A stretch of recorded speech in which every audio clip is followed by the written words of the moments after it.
Честь. Что значит слово «честь» для ингушского народа? Что значила честь для наших предков? Слово?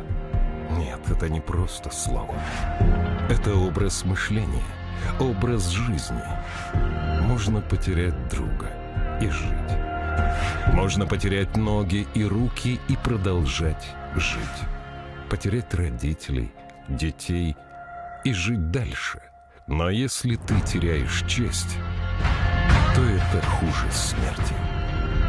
Честь — это то, с чем ты рождаешься, и никто не может ее у тебя отобрать. Никто, кроме тебя самого. Честь отражена в каждом мгновении жизни нашего народа, в каждом слове, в каждом вдохе. Наши предки с честью покинули этот мир. Теперь настало наше время. И если перед нами встанет выбор «жизнь или честь», мы презираем жизнь.